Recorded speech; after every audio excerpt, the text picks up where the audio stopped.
In every city, behind the polished glass towers and the crowded streets, there are voices we're taught not to hear. Children dismissed, veterans forgotten. The homeless walked past as if invisible.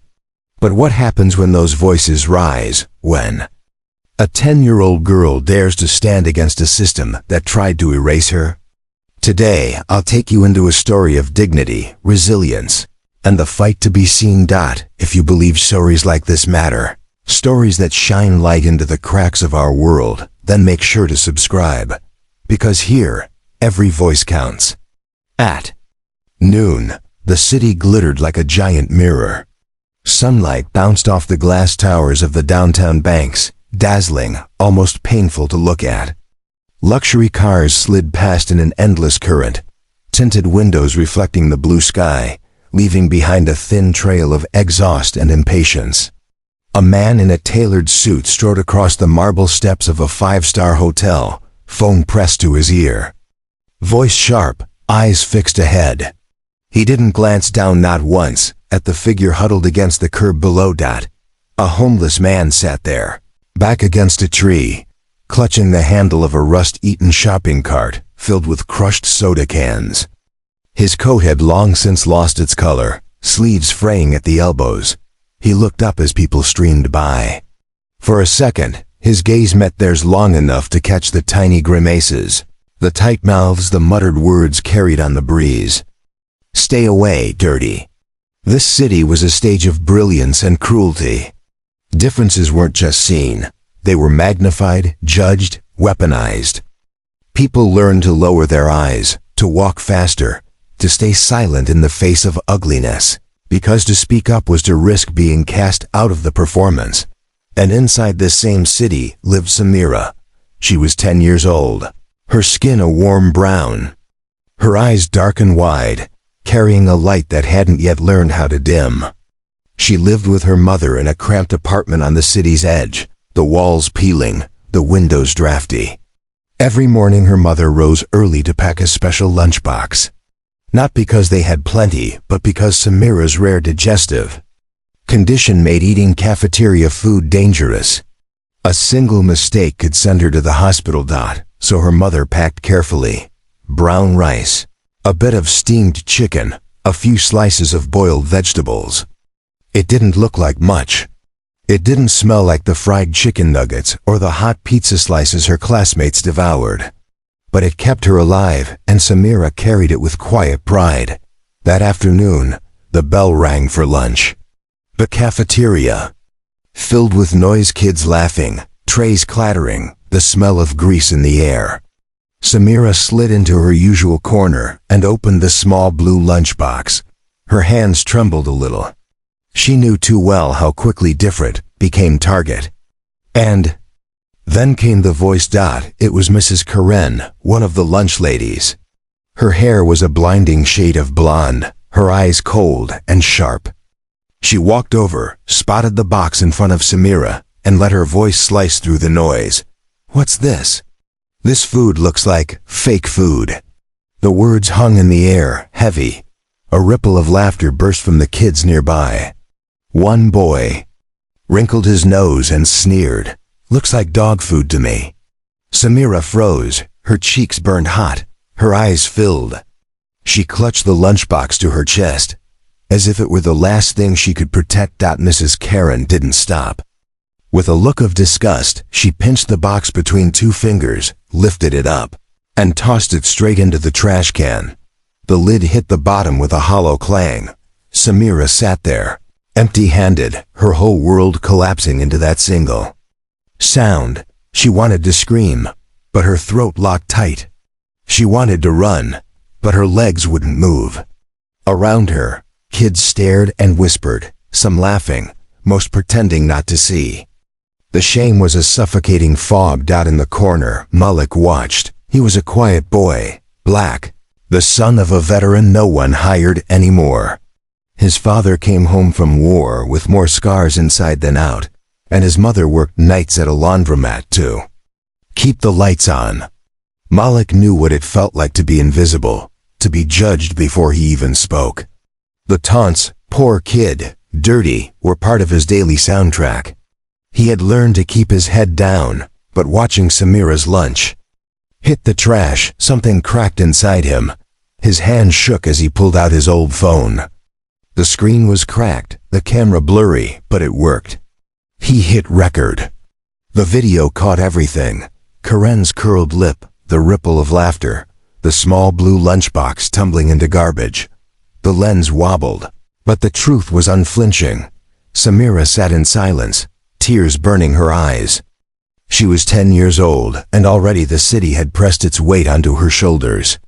Already it had told her she was less than Dot, and yet in that suffocating moment, a small flicker of defiance sparked. Not from her, not yet, but from the phone in Malik's hand. He didn't know why he was recording or what would come of it. All he knew was this: this cannot stay hidden. The cafeteria noise rolled on, oblivious, like nothing had happened. But for Samira, the room had gone silent. The sound of her lunchbox slamming into the trash still echoed in her chest, louder than all the laughter. She lowered her eyes to the table, wishing she could disappear. Wishing she could fold herself into the grain of the wood, vanish into the scratches carved there by other kids who had come before her, but her body wouldn't obey. She sat frozen, heat burning her ears, hands shaking in her lap. Malik's thumb hovered over the record button. He felt the tremor in his fingers, the weight of the moment. He wasn't brave, not usually. He'd learned that bravery often meant pain. But something about the way Samira sat there, small, silent, shoulders hunched as if trying to shrink. From the world lit a fire he didn't recognize. He hit stop, slid the phone back into his pocket, and swallowed hard. Across the cafeteria, Mrs. Karen was already moving on, ladling mashed potatoes onto trays as though nothing had happened. She didn't see the way Samira's chest rose and fell too quickly, the way her eyes glistened. She didn't care. To her, Samira was just another kid, another burden. One more mouth to feed in a line she'd grown tired of years ago. But Malik cared. When the bell rang, signaling the end of lunch, the students spilled out into the yard like a flood. Samira stayed behind a moment longer, wiping her face with the back of her sleeve. She didn't notice Malik waiting by the door until he spoke. "Hey," he said softly. She looked up, startled. Malik held her gaze, steady but awkward. I got it on video." Samira blinked. What she did?" "I recorded it." He hesitated, then added quickly, "I thought maybe you'd want proof. In case, you know." Her first instinct was to shake her head. What good would proof do? Proof didn't matter in a place where people didn't care. Proof didn't change the way kids whispered behind your back or laughed at your food. Proof wouldn't stop Karen from smirking tomorrow, but the way Malik stood there, shoulders tight, voice low, told her he meant it. He had seen her. Really seen her. "Thanks," she whispered, her voice almost lost in the noise of the hallway. Malik nodded once. Then, without another word, he turned and melted into the crowd. That evening, in the cramped apartment that smelled faintly of boiled cabbage and detergent, Samira's mother unpacked her grocery bag with careful hands. Every item was chosen with calculation.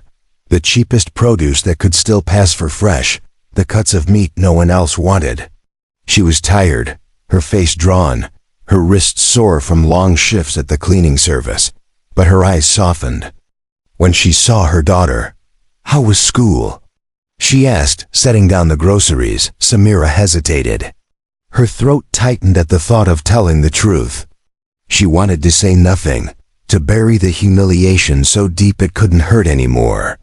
But then she saw her mother's hands, cracked from bleach and water, hands that had carefully packed the lunch she never got to eat. It was "Okay," Samira said finally, too quietly. Her mother studied her face.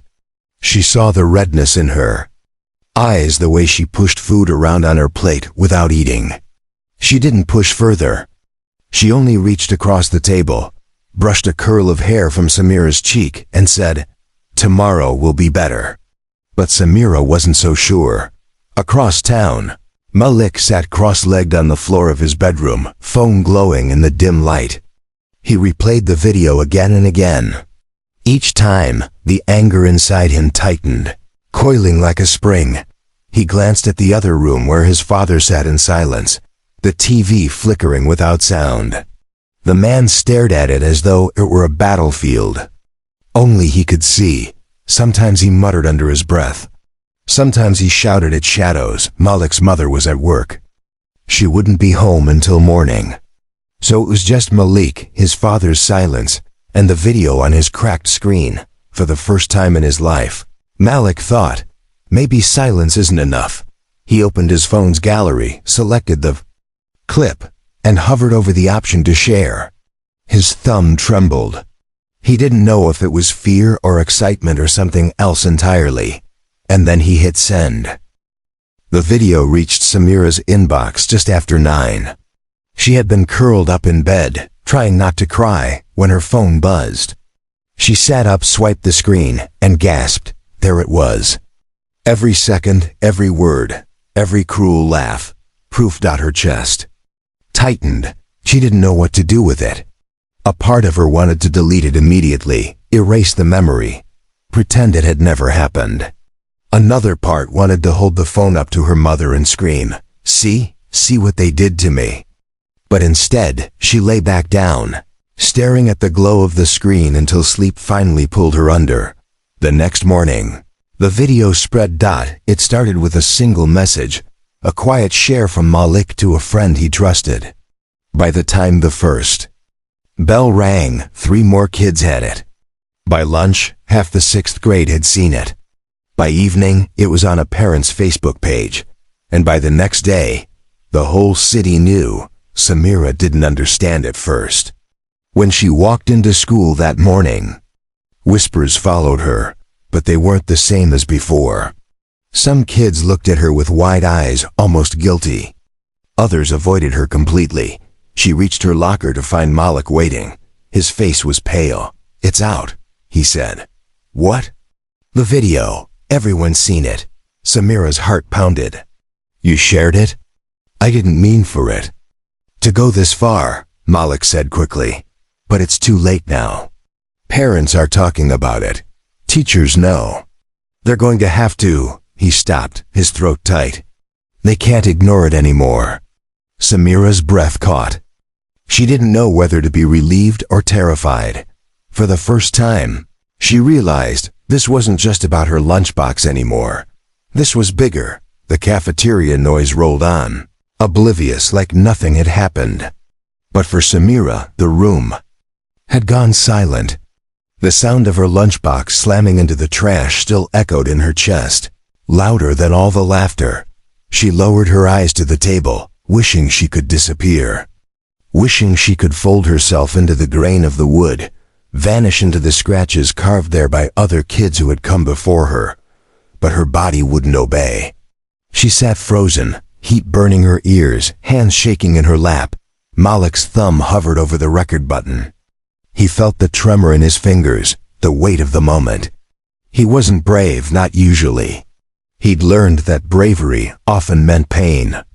But something about the way Samira sat there, small, silent, shoulders hunched as if trying to shrink.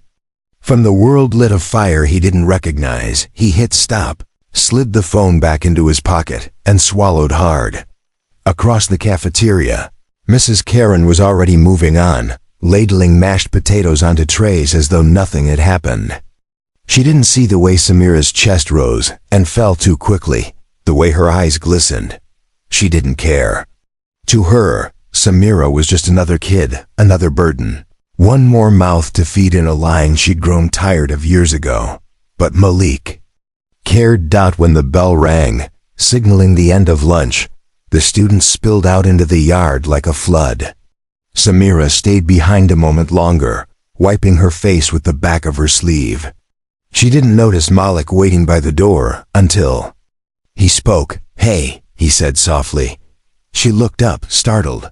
Malik held her gaze, steady but awkward. I got it on video. Samira blinked. What? What she did? I recorded it. He hesitated, then added quickly. I thought, maybe you'd want proof. In case, you know. Her first instinct was to shake her head. What good would proof do? Proof didn't matter in a place where people didn't care. Proof didn't change the way kids whispered behind your back or laughed at your food. Proof wouldn't stop Karen from smirking tomorrow, but the way Malik stood there, shoulders tight, voice low, told her he meant it. He had seen her.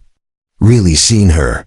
Thanks, she whispered, her voice almost lost in the noise of the hallway. Malik nodded once. Then, without another word, he turned and melted into the crowd.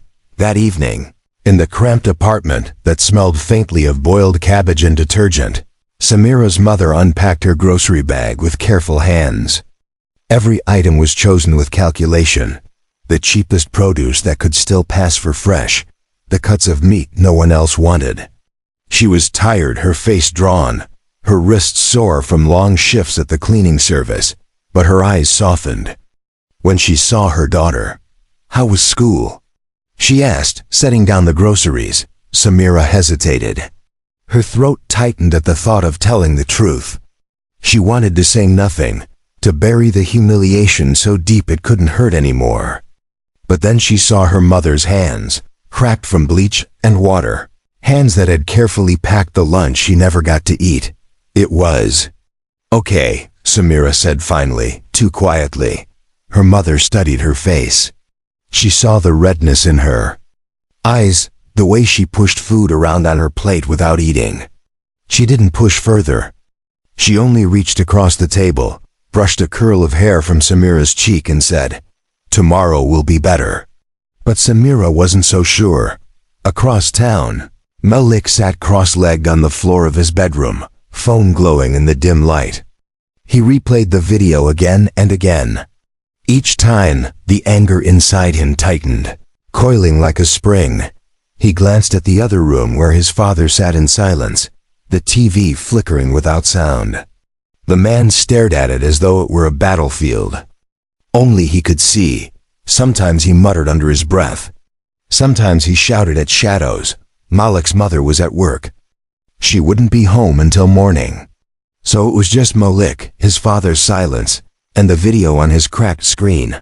For the first time in his life, Malik thought, maybe silence isn't enough. He opened his phone's gallery, selected the clip, and hovered over the option to share. His thumb trembled. He didn't know if it was fear or excitement or something else entirely. And then he hit send. The video reached Samira's inbox just after 9. She had been curled up in bed, trying not to cry, when her phone buzzed. She sat up, swiped the screen, and gasped. There it was. Every second, every word, every cruel laugh. Proof. Her chest tightened. She didn't know what to do with it. A part of her wanted to delete it immediately, erase the memory, pretend it had never happened. Another part wanted to hold the phone up to her mother and scream, See what they did to me." But instead, she lay back down, staring at the glow of the screen until sleep finally pulled her under. The next morning, the video spread. It started with a single message, a quiet share from Malik to a friend he trusted. By the time the first bell rang, 3 more kids had it. By lunch, half the 6th grade had seen it. By evening, it was on a parent's Facebook page. And by the next day, the whole city knew. Samira didn't understand at first. When she walked into school that morning, whispers followed her. But they weren't the same as before. Some kids looked at her with wide eyes, almost guilty. Others avoided her completely. She reached her locker to find Malik waiting. His face was pale. "It's out," he said. "What?" "The video. Everyone's seen it." Samira's heart pounded. "You shared it?" "I didn't mean for it to go this far," Malik said quickly. "But it's too late now. Parents are talking about it. Teachers know. They're going to have to." He stopped, his throat tight. "They can't ignore it anymore." Samira's breath caught. She didn't know whether to be relieved or terrified. For the first time, she realized this wasn't just about her lunchbox anymore. This was bigger. By the end of that week, The video had traveled farther than anyone expected. It slipped from one student's phone to another, then to parents, then to the local community Facebook groups where arguments flared like brush fires. Some parents demanded action, calling the incident an outrage and a violation of basic human dignity. Others dismissed it, saying kids these days were too sensitive, that maybe Samira's food really did look off. But the truth was there, pixel by pixel, on every screen. A little girl's lifeline tossed into the garbage for no reason but contempt. At home, Samira's mother saw the clip late one evening. She sat at the kitchen table, laptop glowing in the half-dark, hands trembling as she pressed play. Her daughter's small frame hunched over the lunch table. The harsh laugh. The words "fake food." The box hitting the trash. She closed her eyes. The next morning, she dressed in her only blazer, the one she saved for job interviews, and walked her daughter to school. Samira kept her head down, afraid of the stares, but her mother's hand was firm around hers. Inside the principal's office, the air smelled of coffee and floor polish. The principal, Mr. Gaines, sat stiffly behind his desk. His eyes flicked to the screen of his computer, where the video played once again. "This has caused quite a stir," he said flatly. "A stir?" Samira's mother's voice shook, not from weakness but from rage held tightly. "That woman humiliated my daughter. She destroyed her medically necessary lunch in front of the entire cafeteria. Do you understand what that means? Samira's food isn't optional, it's prescribed. And instead of protecting her, your staff mocked her." Gaines cleared his throat, shifting in his chair. "I assure you, we take this very seriously. But social media has a way of exaggerating things. Perhaps, no." Her voice cut through the room. "This is not exaggeration. This is neglect. This is cruelty. And if your school won't act, the district will, the board will. I'll see to it myself." For the first time, the principal looked unsettled. He reached for his phone, muttering something about contacting the superintendent. Samira sat beside her mother, staring at the floor, her chest heavy. She didn't feel victorious. Not yet. She felt exposed, as if the whole world now knew her shame. But beneath that, something else stirred a fragile spark. Maybe, just maybe, her voice mattered. Meanwhile, Malik was dealing with his own storm. His father had finally noticed the buzz around the video. He stood in the doorway of Malik's room, silent, watching the boy scroll through messages of support and hate alike. "You did that?" his father asked. Malik nodded cautiously. "Yeah, I filmed it." For a long moment, his father said nothing. Then, to Malik's surprise, the corners of the man's mouth twitched into something like a smile, small, but real. "You did good," his father murmured, his voice rough with old battle smoke. "Don't let anyone tell you different." Malik swallowed the lump in his throat. It was the first time in months his father had said anything that sounded like pride. The following week, the school board called a special meeting. Parents packed the auditorium. Teachers sat in the back, stiff and wary. The air buzzed with anger, curiosity, and the metallic taste of conflict. Samira sat with her mother near the front. Malik and his parents were there too. The boy could feel his heart hammering, each beat louder than the last. When the meeting began, the superintendent tried to calm the crowd. Words like policy review and staff retraining floated across the room. But the parents weren't satisfied. Voices rose. "This isn't the first time. Our kids deserve better. We want accountability." And then Samira's mother stood. She didn't shout. She didn't need to. Her voice, steady and clear, cut through the chaos. "My daughter is 10 years old. 10. And already she has learned what it feels like to be shamed for being different. Already she's been taught that her needs are inconvenient, that her life is disposable." The room fell quiet. "She carries a medical condition every day of her life." That lunch was not a luxury, it was survival. And your staff treated it like trash. She paused, her gaze sweeping across the board members, the teachers, the parents. If you allow this to pass as a mistake, as a joke, what lesson are you teaching every child who watched it happen? That cruelty is acceptable? That empathy is optional? That dignity is negotiable? Her words lingered in the silence, heavy as stone. Samira sat frozen, eyes wide. She had never seen her mother like this, tall, fierce, unshakable. For the first time, she felt something loosen in her chest. A kind of permission to breathe. By the end of the night, the board had no choice. The pressure was too great.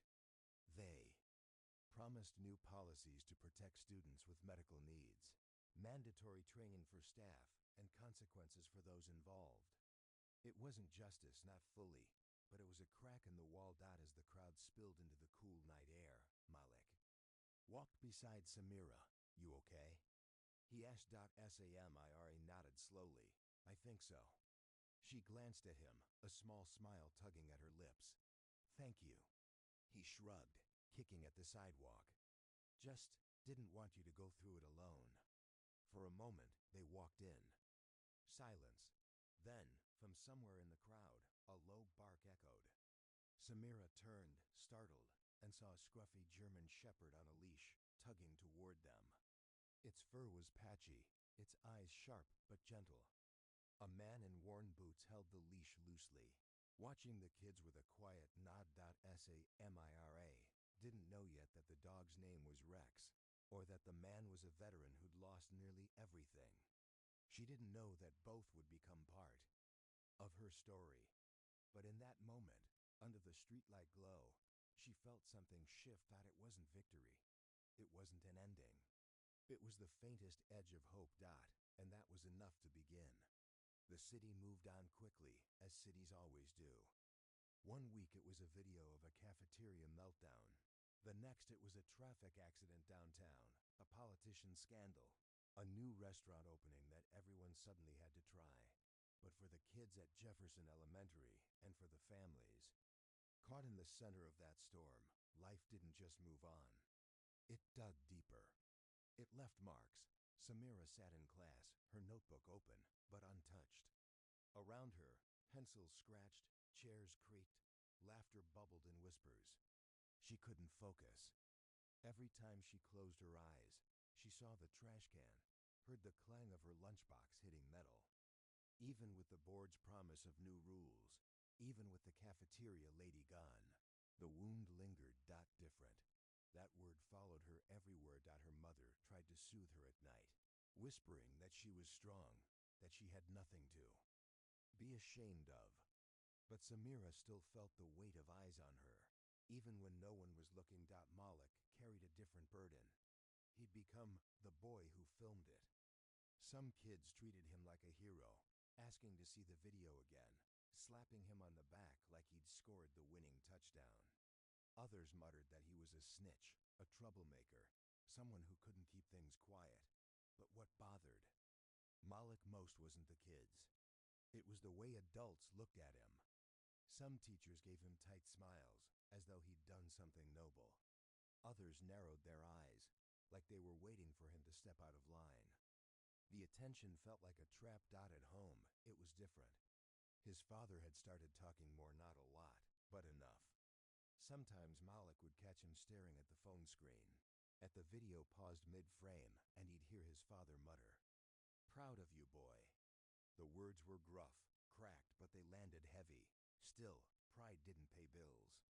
Pride didn't stop the eviction notices. Malik knew his mother was stretched thin, and he knew his father's nightmares weren't going away. The family's world was a fragile balance, one missed paycheck away from collapse. And then there was Luther. Most people in the neighborhood knew him only as that homeless guy with the cart. He drifted between corners, slept under the overpass. When the weather was dry, curled up in the doorway of the laundromat when it rained. Children sometimes pointed, asking their parents why he looked that way. Parents pulled them close, whispered, "Don't stare." and walked faster. But behind the tangle of gray beard and the worn coat was a man who'd once worked with his hands, fixing engines in a small garage that shut down after the last recession. He had no family left, no savings, and the spiral came quickly. A layoff, then missed rent, then a landlord's ultimatum. Within months, the life he'd built vanished. Now, his only constant was Rex. The shepherd had once been a canine officer, trained to sniff out danger, to obey sharp commands. But time and scars had retired him. A bullet wound in his hip slowed him down, and when the department cut him loose, no one wanted the liability. No one except Luther, who found him limping near the shelter one winter night. From that moment, they were bound. Man and dog, both discarded, both carrying old wounds. Luther talked to Rex the way most people talk to friends. On cold nights, he would murmur stories of the garage, of the cars he used to fix, of the music he used to play on the radio while he worked. Rex would tilt his head, listening, eyes steady, as if he understood every word. Their paths crossed one evening, outside Jefferson Elementary. The board meeting had just ended, the crowd spilling into the streets. Parents debated loudly, reporters snapped photos, kids clung to their mother's hands. Samira noticed Rex first. The dog tugged on his leash, trying to get closer, ears perked. At the sound of children, Samira's eyes widened, a shy smile breaking across her face for the first time in days. She reached out a tentative hand. Rex leaned forward, tail wagging slow and deliberate, and licked her fingers. Luther, weary and suspicious, started to pull him back, but then he saw the way Samira's shoulders relaxed, the way her mother's eyes softened at the sight. He nodded once, letting Rex linger. It was nothing, just a fleeting moment on the sidewalk. But sometimes moments plant seeds. In the weeks that followed, the seeds grew. Samira and Malik began walking home together more often, their conversations halting but honest. They talked about teachers, about the way kids whispered, about what it felt like to carry labels you didn't choose. Malik told her about his dad, the nights he woke screaming. Samira told him about the times her stomach cramps kept her awake. Until dawn, and sometimes at the edge of the schoolyard, they'd see Luther and Rex. The old man kept to himself, but Rex always trotted closer, tail sweeping the ground, eyes bright. The dog became a quiet bridge between them, a reminder that not everything broken stays that way. But the world outside their little circle was less forgiving. For every parent who praised the board's new policies, there was another who scoffed. For every teacher who offered kindness, another muttered about special treatment. The undercurrent of judgment never left, it just shifted, searching for new cracks to slip through. And one night, judgment came crashing down harder than ever. That evening, Malik was walking home alone. His mother was at work, his father restless and pacing the apartment. The sun had set, leaving the streets in shadow. As Malik rounded the corner by the convenience store, he saw Luther sitting against the wall. Rex curled at his feet. Two teenagers stood over him, smirking. One kicked at Luther's cart, sending cans rattling across the sidewalk. "Look at this trash," one sneered. "Why don't you get a job, old man?" Luther flinched but said nothing. He'd learned silence was safer, but Rex growled low, ears flat, eyes locked on the boys. Malik froze. He wanted to walk past, to pretend he hadn't seen. That's what most people did. But his hand brushed his pocket, where his cracked phone rested, and he remembered Samira's face, the clang of the lunchbox, the moment he chose not to stay silent. He raised his phone. Hit record. The teenagers noticed. Their smirks faltered. One muttered a curse, grabbed his friend's arm, and the two bolted down the street. Malik lowered the phone, heart pounding. He glanced at Luther, who met his gaze with tired eyes. "Thanks, kid," the old man rasped. Rex padded forward, pressed his wet nose into Malik's palm, and in that instant, Malik realized something. Silence had never protected anyone, not Samira. Not his father. Not Luther. The world only changed when someone chose to speak. Malik lay awake that night, the glow of his phone screen fading against the ceiling. He kept replaying the moment outside the store, the shove of the teenager's shoe against Luther's cart, the growl rumbling in Rex's chest, the way the two boys ran when they realized they were on camera, for the first time in a long time. Malik didn't feel small. He felt necessary. In the next room, his father tossed in his sleep. The walls were thin. Malik could hear everything, the muttered fragments of commands, the sudden intake of breath, the groan that sounded like pain and rage rolled into one. The nightmares came most nights. Sometimes his father shouted names Malik didn't know. Sometimes he dove from the couch to the floor as if gunfire rattled through the walls. Malik had learned not to wake him too quickly. A hand on the shoulder could trigger panic, even violence, so he waited. He listened. And when it passed, he pulled a blanket over his father's shoulders and went back to his room. That night, though something different happened, the muttering grew louder, then broke off into silence. A long silence, so still it made Malik's stomach twist. He crept into the living room and found his father sitting upright, eyes open, staring at the blank TV screen. "You're still up," his father said. Malik nodded. "Yeah, couldn't sleep." The man rubbed his hands over his face, as if trying to wipe away whatever ghosts had clung to him. Then he looked at his son, really looked at him. "You recording that man earlier," he said, voice rough. "The one with the dog, that was you?" Malik hesitated. "Yeah, how did you?" "I hear things," his father interrupted. "Word gets around. You didn't just stand there. You did something." There was a weight to the words. Not quite approval, not quite judgment, something heavier. Malik shifted his feet.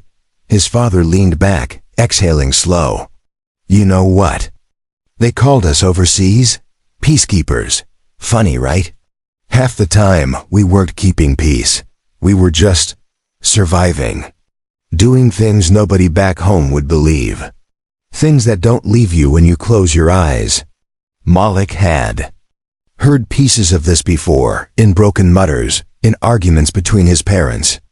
But tonight, his father's voice was clearer, steadier. "I came back and thought I'd get respect," the man continued. "A job, a place. But all I got was doors closing. People crossing the street when they saw me. Like service made me dirty, like wearing the uniform meant I carried something contagious." He shook his head, bitter. "And maybe I do. Maybe I carry too much." Silence stretched between them. Malik wanted to say something, anything, but the words stuck. Finally, his father's eyes softened, just barely. "But you've got fight in you. Not the kind with guns. The kind that sees wrong and doesn't look away." He nodded slowly, almost to himself. "Don't lose that." For Malik, it was the closest thing to a blessing he'd ever heard. The next afternoon, Samira joined Malik on the walk home. Her backpack bounced against her shoulders, the straps worn thin. "Is it true?" she asked quietly. "You filmed those boys last night?" Malik nodded. "Yeah." She looked down, kicking at a loose stone. "You're not scared of them coming after you?" He shrugged. "Maybe, but if I didn't do it, who would?" Samira was quiet for a long moment. Then she said, "You're braver than me." Malik snorted. "Not really, I just can't keep pretending." They turned the corner and saw Luther again. He was sitting on the curb, Rex stretched across his lap. The old man looked up, surprised, as the kids approached. "You again," Luther rasped, a faint smile hidden in his beard. "Thought you'd be smart enough to stay out of trouble." Malik shrugged. "Guess not." Samira knelt, holding out her hand. Rex sniffed it, tail thumping against the ground, before nudging her fingers with his wet nose. Samira giggled, a soft sound that Malik realized he hadn't heard from her in weeks. "You know," Luther said, scratching behind Rex's ear, "this mutt used to be somebody." saved lives, caught criminals. Then one day, too slow, too busted up, and they tossed him aside. Just like that. Doesn't matter how loyal you are, once you're broken, people don't see you anymore. Samira's smile faded. Malik stared at the man, sensing something heavier behind the words. Is that what happened to you? Malik asked before he could stop himself. Luther chuckled, dry and hollow. Kid, it happens to all of us sooner or later. Some just hide it better. For a while none of them spoke. Cars hissed past on the wet street. A siren wailed somewhere distant. The city kept moving. Uncaring. Then Samira whispered, maybe it's not about hiding it. Maybe it's about finding people who still see you. Her voice was so soft Luther almost didn't hear it. But Rex lifted his head, ears twitching, as if he understood. The old man blinked, staring at the girl, and for the first time in years, his eyes watered. That weekend, Malik's father surprised him. Put your shoes on, the man said gruffly. We're going out. Malik hesitated. His father rarely left the apartment, except to smoke on the stoop or shuffle to the corner store. But he obeyed. They walked in silence until they reached the small park by the river. The air smelled of damp leaves. Veterans sat scattered on benches, some with canes, some with service dogs. A group was gathered near the memorial wall, their voices low. Malik's father paused, staring at the names etched into stone. His jaw tightened, his fists clenched and unclenched. Finally he said, these guys, they don't get remembered the way they should. People think we're heroes when we're useful, then broken things when we're not.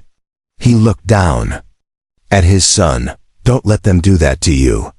Malik swallowed hard, unsure what to say. But when his father's rough hand rested briefly on his shoulder, he felt something shift.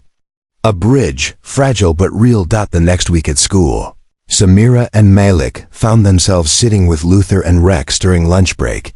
They shared chips and stories on the curb outside the fence, laughing more freely than they had in months.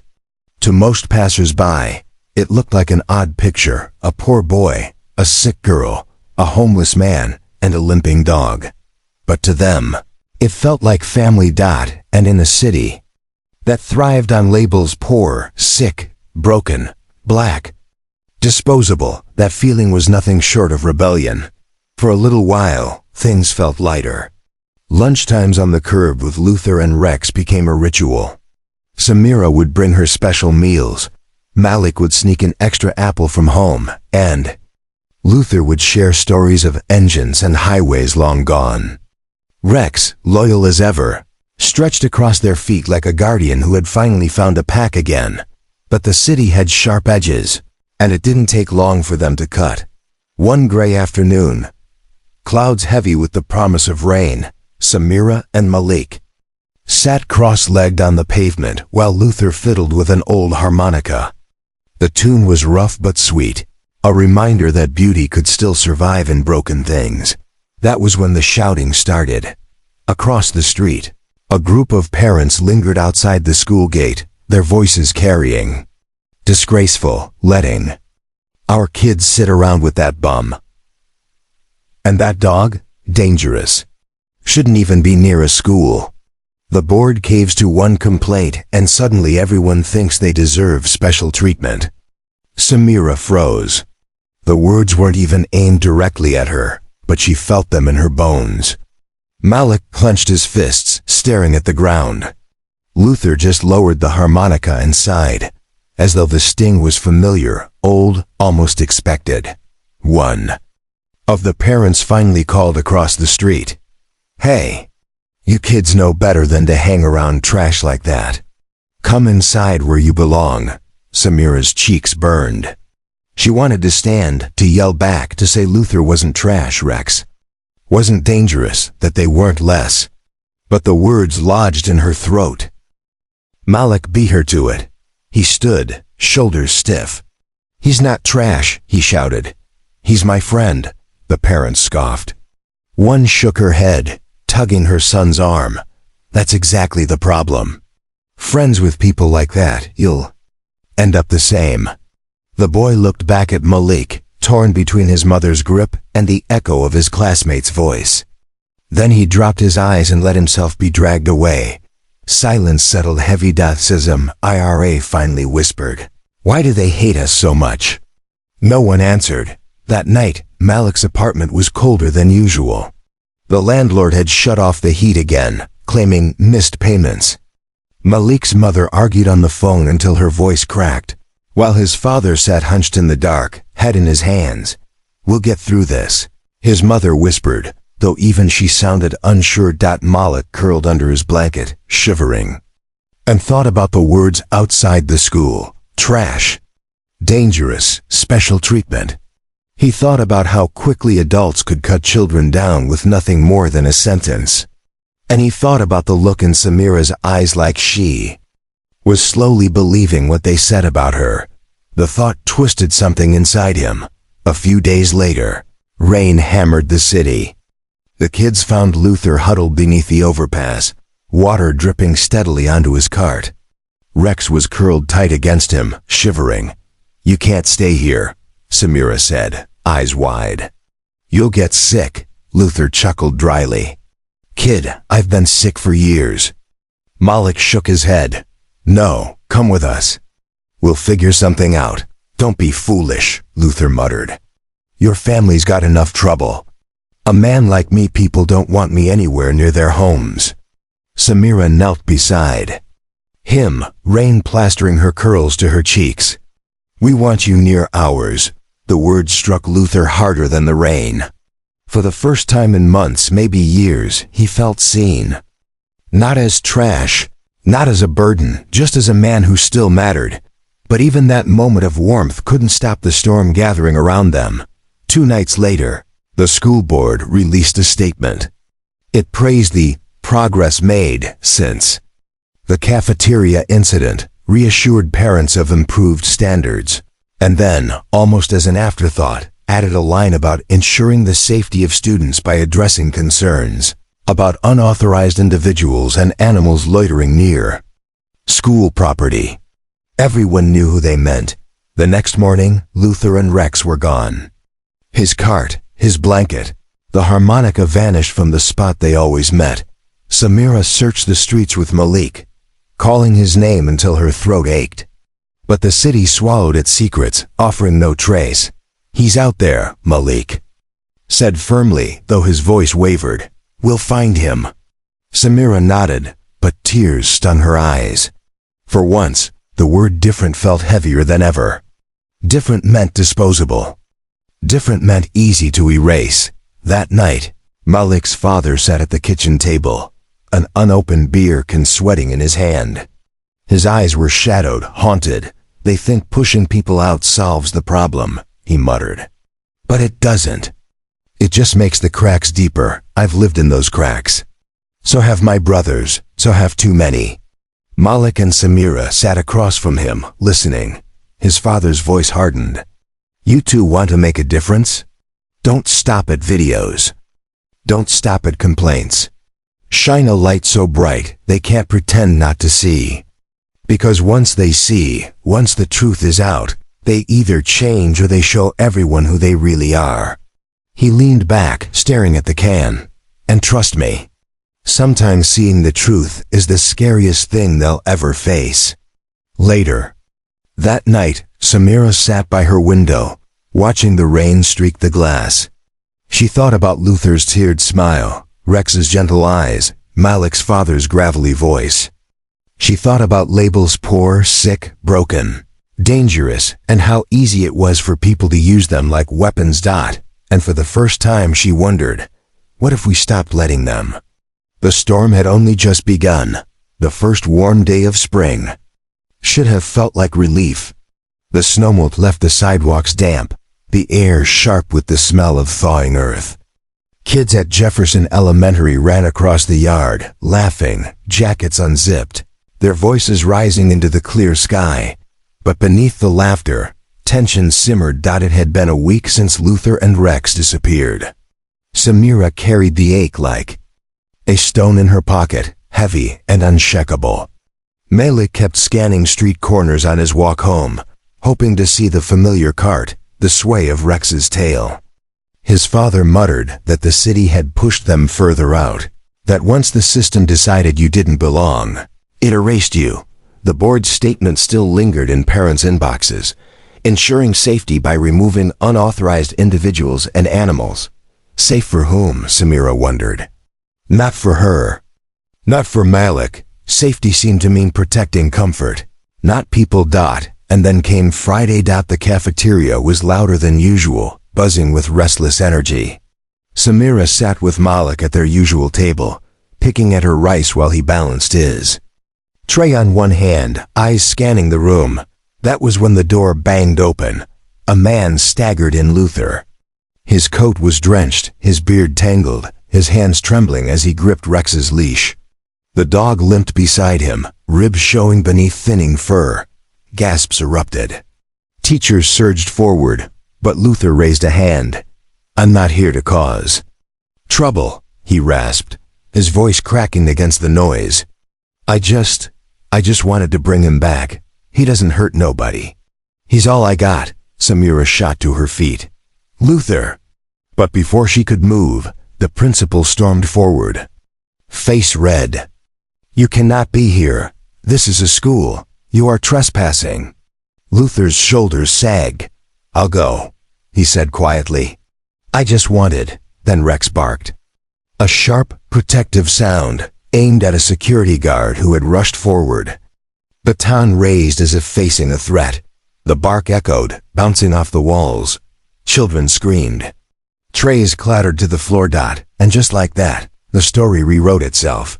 He brought a dangerous dog. A parent shrieked from the doorway. This is exactly what we warned about. Another snapped. Samira felt her stomach drop. No, this wasn't the truth. Rex wasn't dangerous. He was scared. Luther wasn't trespassing. He was pleading. But the words around her spun faster than she could fight them. A storm of fear and prejudice drowning out reason. The principal pointed to the guards. Get them out of here, now. Hands grabbed Luther's arms. Rex yelped as a baton pressed against his side. Samira's scream cut through the chaos. Stop, he didn't do anything. Malik leapt onto the bench. I have proof, he shouted, pulling out his phone. His fingers flew, recording the scene of batons, the trembling old man, the dog straining against his leash. The cafeteria erupted. Kids scrambled to the doors, teachers barked orders, parents shoved their way inside. And in the middle of it all stood Luther, eyes wide, tears streaming into his beard as the guards dragged him toward the exit. I didn't mean harm, he choked. He's all I've got. Samira shoved past a teacher, clutching Rex's collar. Then he's ours too, she cried. You can't take him away. For a second, the entire room froze, the sight of a small girl clinging to the ribcage of a battered dog, her voice shaking but fierce. Cameras flashed. Phones rose into the air. The story, once again, was changing. By evening, the video was everywhere. Luther's face lined, desperate. Rex's bark. Samira's small hands clutching his fur. Malik's voice shouting, I have proof. News anchors debated safety and compassion. Parents argued in online threads that stretched for hundreds of comments. Was the school protecting children or punishing poverty? Was Rex a threat or a victim? Was Luther dangerous or discarded? Lines were drawn sharper than ever for Samira. And Malik, it wasn't theory, it was lived. The stares at school grew heavier, some sympathetic, others scathing. Teachers whispered in the hallways. One classmate muttered, Why do you always stick up for people like that?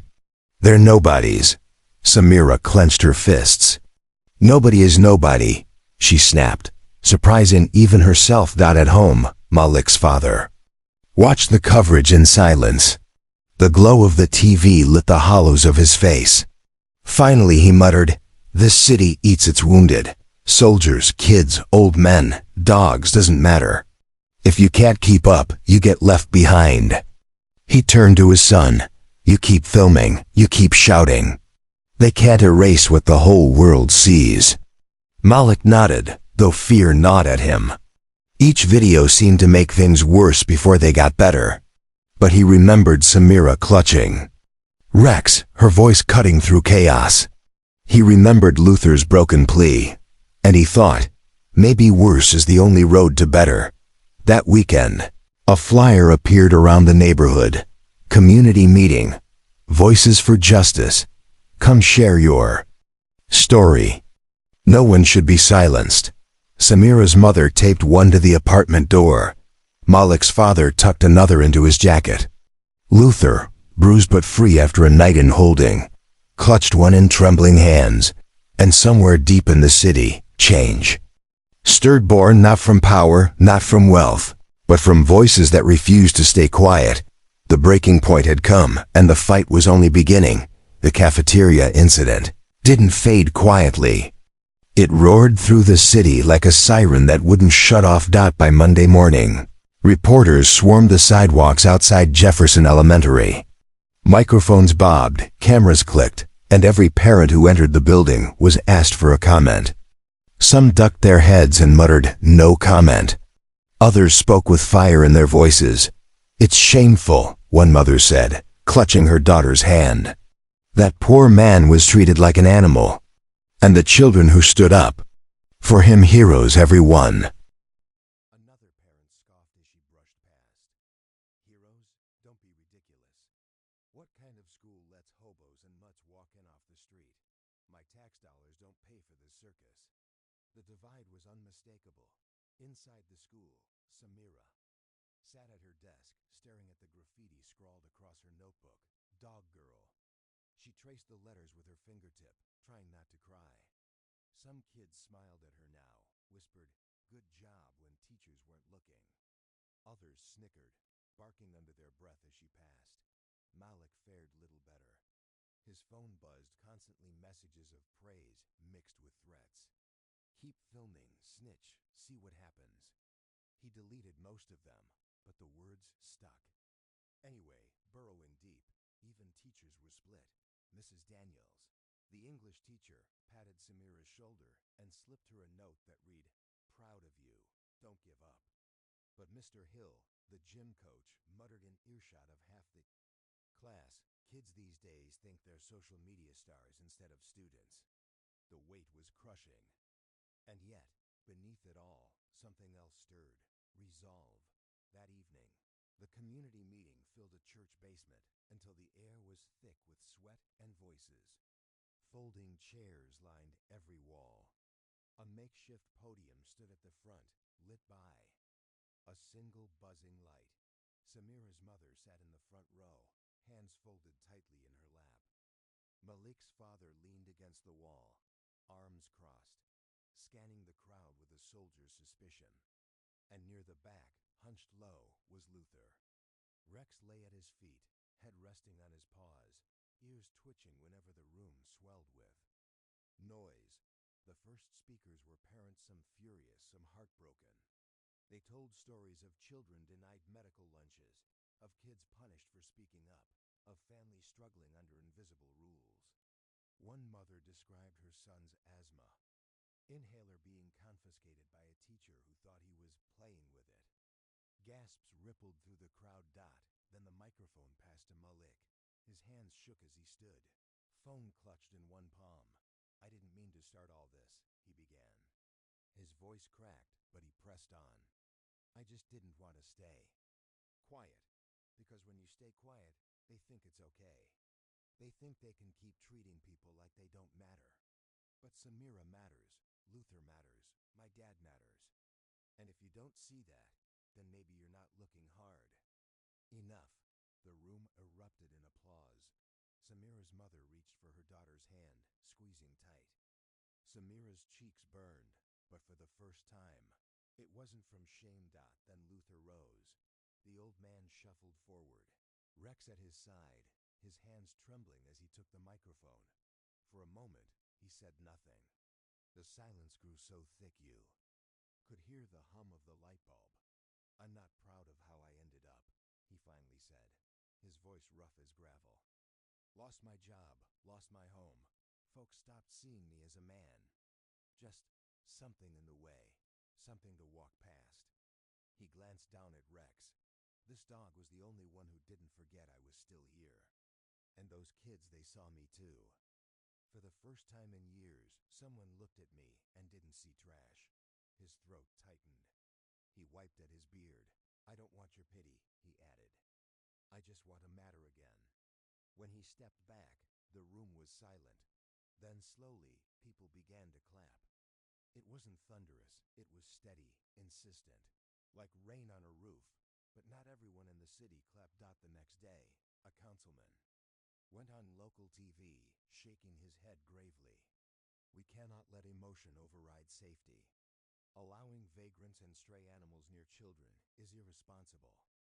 Schools are for education, not charity. The clip went viral. Suddenly, Samira and Malik weren't just kids, they were symbols. To some, they were champions of justice. To others, they were naive children being used to push an agenda. The irony was thick. 2 children, a homeless man, a broken soldier, and a half-crippled dog, had somehow become the battleground for an entire city's conscience. And then came the twist no one saw coming. The following Friday, a wealthy parent, the same woman who had shouted across the street weeks earlier, arrived at school, in tears. Her son had suffered an allergic reaction during lunch. The cafeteria had ignored his dietary note, and his throat had swollen before anyone noticed. It was Samira who rushed forward. She recognized the signs, she'd seen them in herself. She shouted for help, kept the boy sitting upright, told the staff what to do until the ambulance arrived. By the time the paramedics left, the boy was stable. The mother collapsed into Samira's arms, sobbing. The same mother who once called Luther trash now whispered, "Thank you. You saved my baby." The world had flipped upside down. That evening, Samira sat on the curb with Malik, Luther, and Rex. The streetlights flickered overhead. "Funny," Malik muttered. "They only believe us when it happens to them." Luther chuckled softly, scratching Rex's ears. "That's the way it's always been, kid. People don't see the fire until it burns their own house." Samira leaned her head against Malik's shoulder, exhausted but certain of one thing. Change wasn't impossible. It was just unbearably slow. And for the first time she wondered if maybe, just maybe, the cracks in the city were starting to let some light through. The cafeteria incident, the community meeting, the allergic reaction, each one left cracks in the city's walls. They weren't big enough to bring them down, but light was seeping through. Bit by bit, Samira felt the change first in whispers. A few classmates who once called her dog girl now asked if she was okay. One even asked to sit with her at lunch. She hesitated, then nodded. The seat felt like more than just plastic. It felt like a tiny bridge. Malik noticed it too. Some kids still muttered, "Snitch," but others clapped him on the shoulder, asked about his videos, told him he was brave. For the first time, he didn't feel invisible. But the most surprising change came from the unlikeliest place. The wealthy mother, the one who had sneered at Luther and spat the word trash, appeared at Samira's apartment one evening, clutching a cake box from the most expensive bakery in town. She looked uncomfortable in the narrow hallway, her perfume too strong against the cracked paint of the walls. I wanted to thank you," she said awkwardly when Samira's mother opened the door. "You saved my son, and I was wrong. About you. About all of this." Her eyes flicked to Samira. "I hope you can forgive me." The words hung in the air. Forgiveness wasn't simple. Hurt didn't vanish because someone asked. But Samira's mother nodded, polite but firm. "My daughter doesn't need cake. She needs respect. Every day. Not just when your son almost dies." The woman flushed, but she didn't argue. She placed the cake on the table, murmured, "Thank you again," and left. Samira stared at the frosted box long after the door closed. It wasn't sweetness she tasted. It was the bitter proof that sometimes change only came through pain. Blurred into weeks, the city simmered. Protests sprang up outside the district office, some demanding protection for vulnerable students, others shouting about safety and discipline. Signs waved, voices clashed. And in the middle of it all, kids still had to do their math homework, take spelling tests, and line up quietly for recess. It was a strange double life, ordinary childhood, laced with extraordinary weight. One afternoon, after school, Samira and Malik found themselves back at the overpass. Luther was there again, though thinner, wearier, the lines on his face carved deeper. Rex bounded toward them, tail wagging, and for a moment everything felt normal. They sat together, sharing crackers and stories. Malik's father joined them later, leaning against the concrete pillar, his army jacket zipped against the chill. He didn't say much at first, just listened. But when Luther spoke about losing his garage, about the day he handed over his keys, and walked out into uncertainty, the veteran finally broke his silence. "I know what it feels like," he said softly. "One day you're useful, next day you're not. Doesn't matter what you gave. Doesn't matter what you survived. They decide you're done, and you're out." Luther nodded slowly. "And folks look at you different, like you're less." The veteran's jaw tightened. "Less until they need you. Then suddenly, you're a hero again, until the next time they forget." The two men sat in silence, bonded by pain neither child fully understood. Rex laid his head on the veteran's boot, as if to say, "I see you both." Samira leaned closer to Malik, whispering, "Do you feel it? Like we're all stitched together now." Malik nodded. "Yeah, different stitches, same wound." The bond deepened in unexpected ways. One Saturday, Samira's mother invited Luther and Rex into their apartment. It was cramped too. Rooms, peeling wallpaper, the hum of the refrigerator constant, but she laid out bowls of soup as if she were serving royalty. "You've looked after my daughter," she said firmly when Luther tried to refuse. "You're family now." Luther's hands shook as he lifted the spoon. He couldn't remember the last time he'd been invited to anyone's table. The soup was simple potatoes, carrots, thin broth, but it filled more than his stomach. It filled something hollow in his chest. Rex curled on the rug, sighing contentedly. Malik sat cross-legged on the floor, sharing a story about his father teaching him to ride a bike. Samira giggled at the memory of falling 3 times in a row on her roller skates. The room pulsed with warmth, fragile but real, for the first time in a long time. None of them felt like outsiders.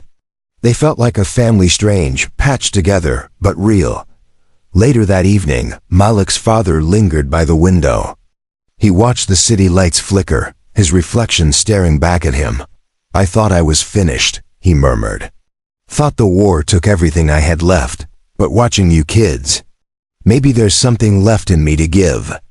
Samira's mother joined him, her voice gentle but firm. "Then give it to them, to all of us. We're stronger together." He nodded slowly. Outside, the city roared. But inside that small apartment, a quiet resistance was building. The symbol of it all was Rex. Once labeled dangerous, now he was the glue. Kids who were afraid of him at first now reached out to scratch his ears. Parents who muttered, "Stray," found themselves silenced by the sight of his calm, steady presence. To Samira and Malik, he wasn't just a dog. He was proof that being cast aside didn't mean you were worthless. That loyalty, love, and dignity could survive even the harshest exile. And every time Rex leaned into their hands, every time his tail swept the floor like a metronome of hope, they felt it. The barrier cracking, the bridge building, the story shifting. But stories don't shift without resistance. And the city wasn't done fighting back, because while some hearts softened, others hardened. And soon, the fragile family they had built would be tested in ways none of them saw coming. The city had begun to settle into its divided rhythm. Protests, On one side, counter-protests on the other, news anchors tossing opinions back and forth like a tennis match. For a brief moment, Samira, Malik, Luther, and the others found comfort in their fragile routine. But comfort never lasted long here. One Thursday afternoon, Samira's mother opened the mailbox to find an envelope without a return address. Inside was a single sheet of paper. "Stop making trouble, or you'll regret it." No signature, no details. Just the words. Typed and cold. She folded it quickly, hiding the tremor in her hands. Samira noticed anyway. "What is it?" The girl asked. "Nothing you need to worry about," her mother said, slipping the paper into her purse. But that night, she double-locked the door, checked the windows twice, and sat awake long after Samira had fallen asleep. The next morning, Malik's father slammed the newspaper onto the kitchen table. The headline screamed in bold, "School Board. Funds diverted, millions MSS&G below it." An article detailed a whistleblower's claim. Money meant for student health and nutrition programs had been rerouted into private contracts, lining the pockets of board members and their relatives. The same board that had dismissed Samira's complaints. The same officials who had painted Luther as a threat. Malik's father barked a humorless laugh. There it is, the truth they didn't want anyone to see.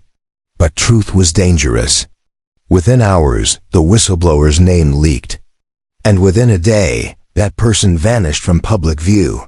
That evening, the church basement was packed again. Parents waved copies of the newspaper. Teachers whispered nervously. The air buzzed like a live wire. Samira clutched Malik's arm as they sat near the front. Luther leaned heavily on his cart. Rex pressed close to his leg. "This is it," Malik whispered. "This is bigger than us now." When the microphone opened, parents lined up to speak.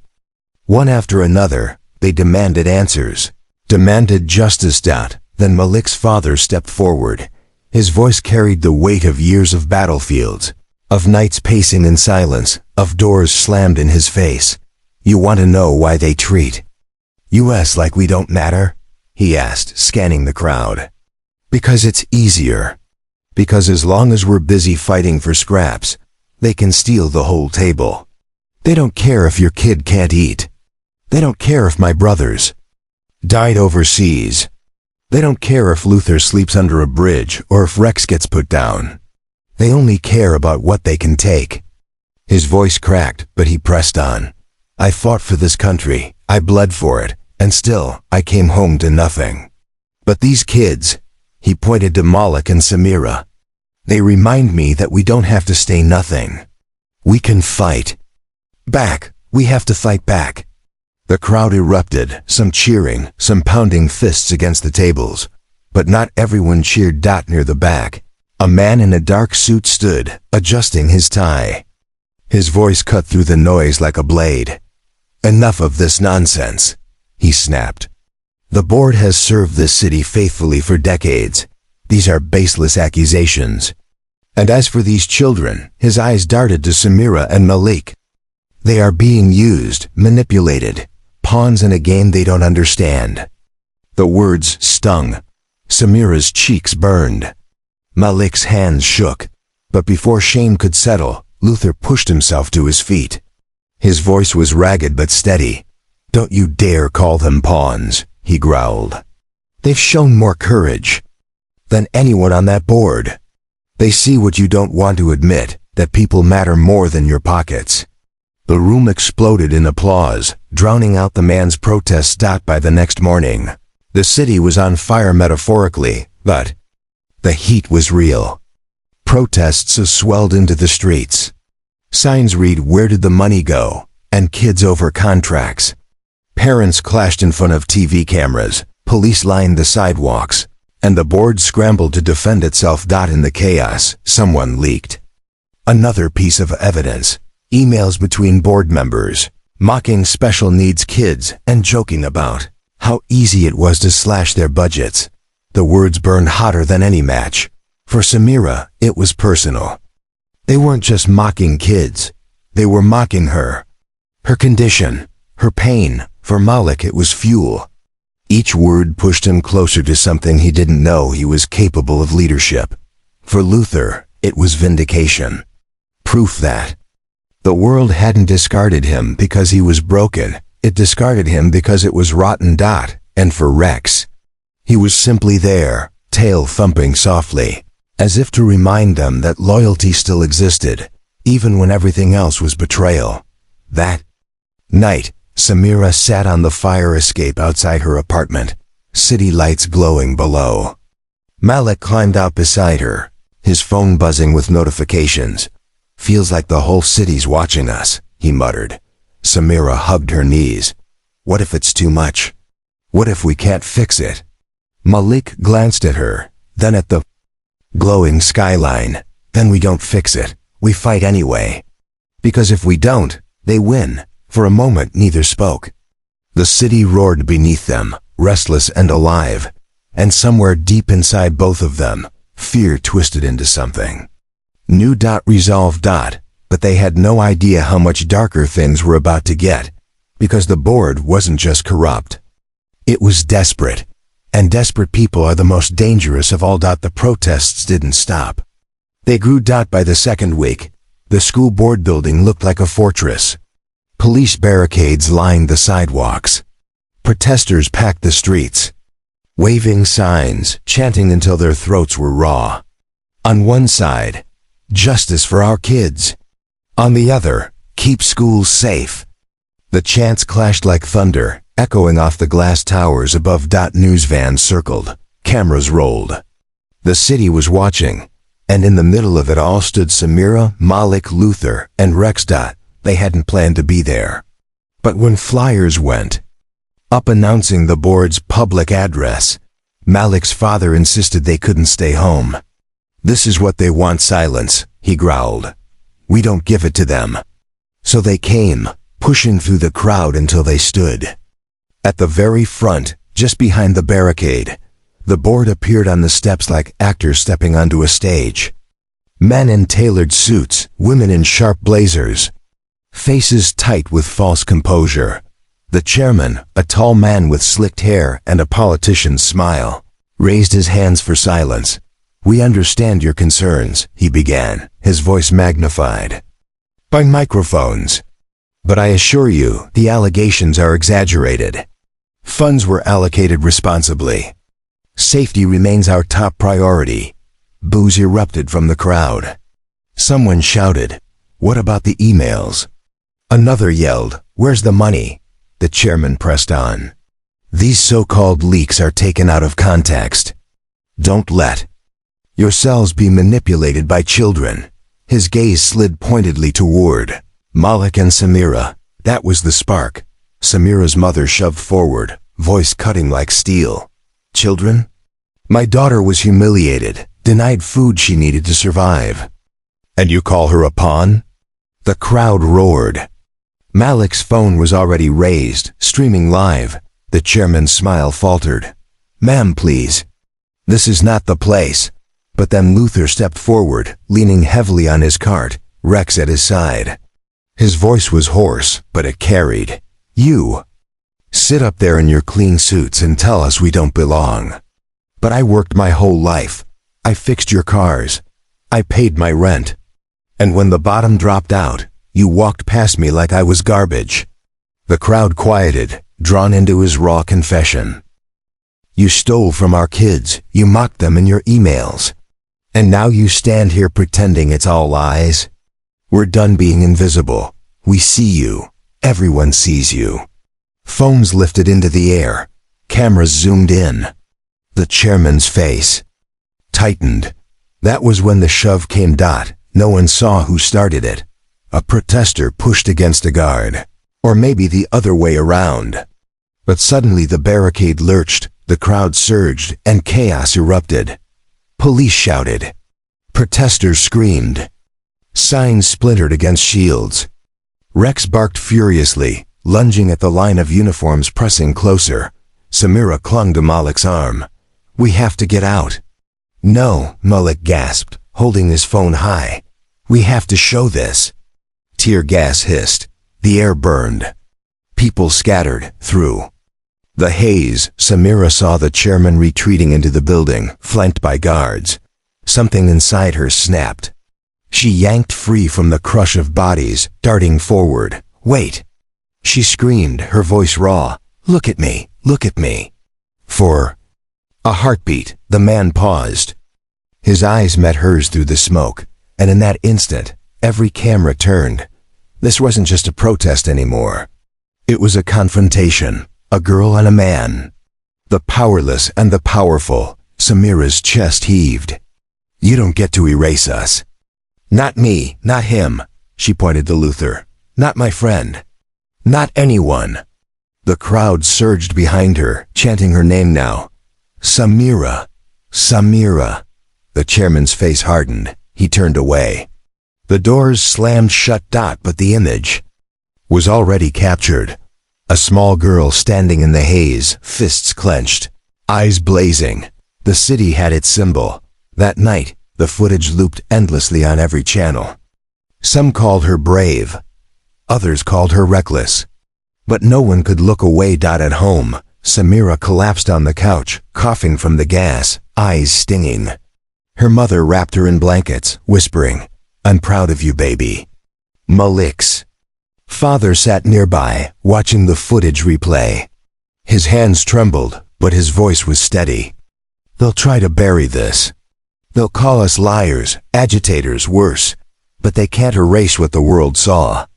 Luther sat in the corner, Rex's head in his lap, tears streaking his weathered cheeks. "You did what I never could," he whispered to Samira. "You made them see." Yet beneath the triumph lay fear, because desperate men don't retreat quietly.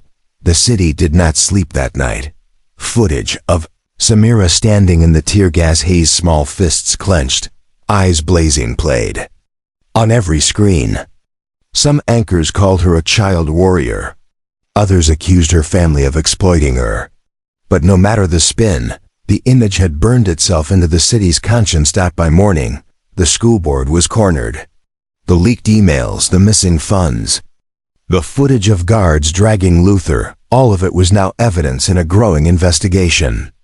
The chairman went on radio to defend himself, but his words landed flat, drowned by the sound of protesters outside his office chanting Samira's name. For Samira, it was dizzying. At school, kids who once mocked her now crowded around, some asking for autographs, others whispering apologies. She didn't know what to do with their sudden change. Part of her wanted to forgive. Part of her wanted to scream, "Where were you when I sat alone?" Malik faced the same.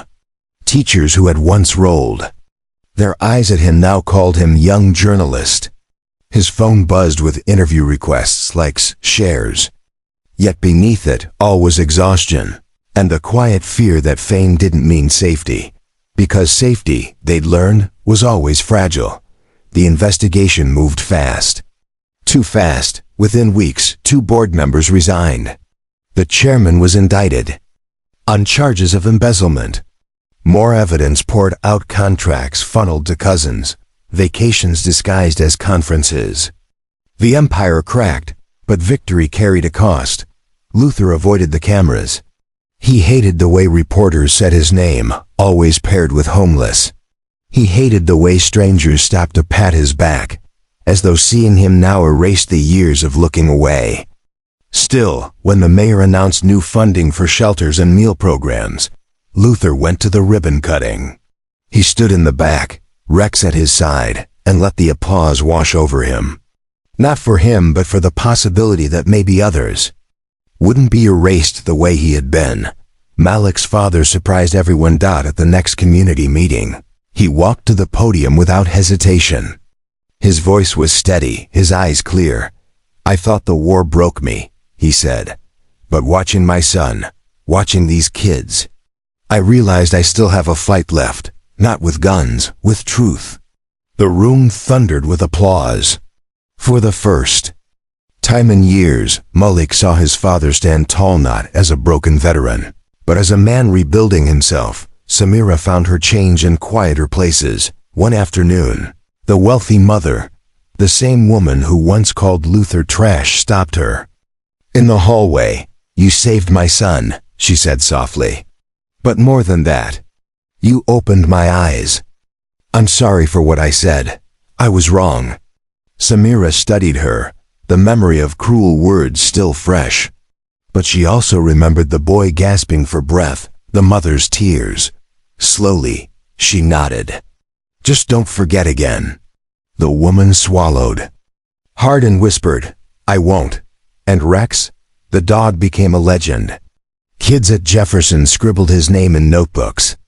Local papers called him the dog who stood his ground. One teacher even started a campaign to certify him as a therapy animal. The city that once branded him dangerous now embraced him as a symbol of loyalty, of resilience, of truth that refuses to be silenced. Months later, spring tipped into summer. The protests quieted, the headlines shifted, but the cracks remained in the city's walls wider now, letting in more light. On the last day of school, Samira, Malik, Luther, and Malik's father sat together on the steps outside. The sun dipped low, painting the sky in amber. Rex sprawled across their feet, tail sweeping lazily. They didn't talk about victories or policies or indictments. They talked about simple things, what they'd eat for dinner, the way the river smelled after rain, the music Luther used to play in his garage. Because sometimes, survival itself was the loudest victory. Samira leaned her head on her mother's shoulder, eyes closing.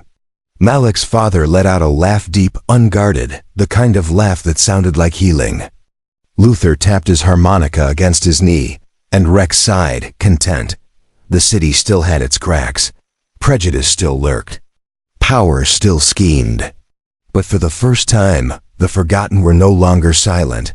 And as the sun sank, Samira thought, "We may not have fixed the world, but we made them see." And maybe that's enough to start with. Months later, a mural appeared on the side of Jefferson Elementary.